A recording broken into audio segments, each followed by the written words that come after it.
नमस्कार दोस्तों, आप देख रहे हैं हिंदुस्तान की हकीकत चैनल की तरफ से देश की आशा भानु की खबरें। मैं हूं कृष्ण कुमार।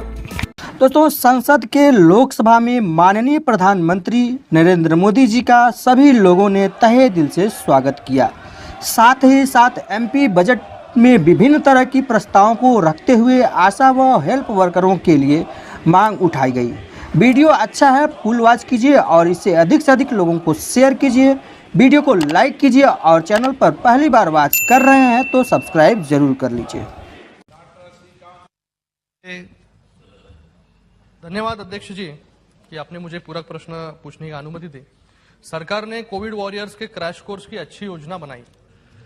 हमने पिछले 2 वर्षों में ये भी देखा है कि कोविड वॉरियर्स के साथ साथ आशा वर्कर्स ने भी अच्छा काम किया है और उनकी संख्या पूरे देश में मुझे लगता है कि 10 लाख से भी ज्यादा है और आज वो सब एडॉक बेसिस पर कार्यरत है और बहुत वर्षों से रेगुलराइजेशन और पे स्केल बढ़े इसके लिए मांग कर रहे, आंदोलन कर रहे।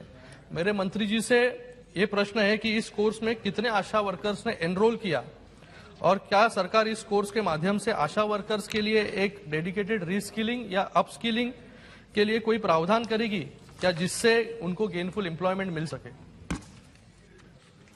अध्यक्ष जी, इसकी जो लगभग 1,18,386 ऑन सर्विस ऑन जॉब जो ट्रेन किए उसमें आशा कितने हैं अभी तो तथ्य मेरे पास नहीं है, मैं सदस्य को बता ही दूंगा। लेकिन ये बात सही है, सारे कामों में जो मैन पावर लग रहा है उसकी अपस्किलिंग रिस्किलिंग की निरंतर आवश्यकता है। भारत सरकार की योजनाएं उस दिशा में काम कर रही है। धन्यवाद अध्यक्ष महोदय। सर्वप्रथम तो मैं हमारे यशस्वी प्रधानमंत्री जी, माननीय मंत्री जी का बहुत बहुत धन्यवाद देता हूं, जो प्रधानमंत्री कौशल विकास योजना के अंतर्गत कोविड वॉरियर कोर्सेज की निर्मित की, जिससे कि स्वास्थ्य संबंधी शिक्षा व प्रशिक्षण लेकर कई युवाओं को कोविड पेशेंट्स की सेवा करने का सुअवसर प्राप्त हुआ व उनको रोजगार भी उपलब्ध हुआ।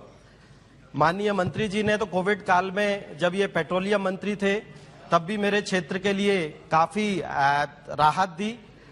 CSR फंड से वहां पर oxygen plant, mobile hospital, ventilators, काफी सुविधाएं उपलब्ध कराई। उसके लिए मंत्री जी का पूरे क्षेत्र की जनता की तरफ से बहुत बहुत धन्यवाद। माननीय, मेरा प्रश्न है, जो मैंने प्रश्न किया था उसके जवाब में माननीय मंत्री जी ने बहुत विस्तार से उत्तर दिया है। प्रश्न क्या है आपका?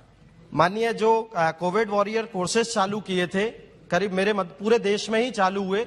मेरे मध्य प्रदेश में करीब 130 कोर्सेज चालू हुए, पर मेरे लोकसभा क्षेत्र में गुना और अशोकनगर जो कि ग्रामीण इलाका है, वहां पर इस तरह के कोर्सेज चालू नहीं हुए थे। तो मेरा माननीय मंत्री जी से यह आग्रह है कि गुना जैसे आकांक्षी जिला है और अशोकनगर ग्रामीण क्षेत्र है, तो ऐसे क्षेत्र में कोविड वॉरियर कोर्सेज के सेंटर, स्किल सेंटर्स खोलने का कोई इस तरह का विचार है क्या?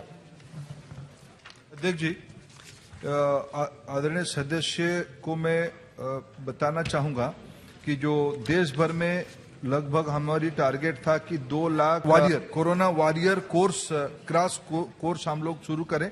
उसमें अंत तक ऑन जॉब ट्रेनिंग वाला ये कोर्स था। 1,18,386 कैंडिडेट सफलता के साथ ट्रेंड हो चुके हैं। उसमें मध्य प्रदेश में 130 सेंटर के अंदर 10,718 और माननीय सदस्य जो गुना जिले के बारे में बात कहा, गुना जिले में 2 सेंटर में 208 नौजवानों को ऑन जॉब ट्रेनिंग दिया गया है। वो तो एक इमरजेंसी की व्यवस्था के लिए था। आगे धीरे धीरे हम लोग एक डिस्ट्रिक्ट स्किल कमेटी बना के उस जिले की जो आवश्यकता है और जिले से लोग जहां काम करने थे उस प्रकार की स्किलिंग सिस्टम डेवलप कर रहे हैं। आपका सुझाव सही है कि इसमें डिस्ट्रिक्ट काउंसिल बनाकर उनके सुझाव के आधार पर ही काउंसलिंग कराएंगे तो ज्यादा बेटर रहेगा। हाँ, माननीय सॉल्वेंट पूछना चाहते हैं? जी, माननीय मंत्री जी, कौशल विकास जो प्रधानमंत्री कौशल विकास योजना है, इसके तहत वाकई में कई युवाओं को उनकी प्रतिभाओं को निखारा गया है। कई कोर्सेज से उन्हें रोजगार भी उपलब्ध हुआ है और ऐसे रोजगार मेले हर जिले में लगातार लगते हैं और शायद सभी सांसद उन मेलों में जाते हैं मैं अपने क्षेत्र के युवाओं की तरफ से माननीय मंत्री जी का धन्यवाद देता हूं। इसके साथ साथ माननीय मैं एक प्रश्न पूछना चाहता हूं। अभी सरकारी अस्पतालों और कोविड सेंटर्स में सेफ्टी ऑडिट की शायद बहुत ही जरूरत है। कई बार देखने में आया है कि आईसीयू, इमरजेंसी वार्ड, कई जगह इलेक्ट्रिक शॉक सर्किट के कारण कई दुर्घटनाएं हो जाती हैं। तो मेरा माननीय मंत्री जी से ये आग्रह है और निवेदन है, क्या कोविड सेंटर्स और हॉस्पिटल्स की सेफ्टी ऑडिट के लिए आवश्यक टेक्नीशियंस के लिए स्किल डेवलपमेंट हेतु कोविड वॉरियर कोर्सेज में कुछ ऐसा प्रावधान करने का आगे विचार है क्या? जी, ये अध्यक्ष सदस्य ने अच्छा प्रश्न उठाया। जैसे जैसे हमारी स्वास्थ्य विभाग की इस बार जो challenge I, hospital, equipments, oxygen, इस प्रकार की जब नया नया चीज आ रहा है, उसकी सुरक्षा भी एक चिंता बढ़ा रही है। उस दृष्टि से भारत सरकार विशेष करके एनसीवीटी संबंधित स्टेक होल्डर से चर्चा करके नए नए कोर्स भी हम बना रहे हैं। ये एक डायनेमिक प्रोसेस है। इसमें भी जो मेडिकल सेफ्टी, मेडिकल इक्विपमेंट्स की और हॉस्पिटल की सेफ्टी सिक्योरिटी की ऑडिट का जो स्किल ट्रेंड चाहिए, उसको भी हम कोर्स को खोलना चाहेंगे।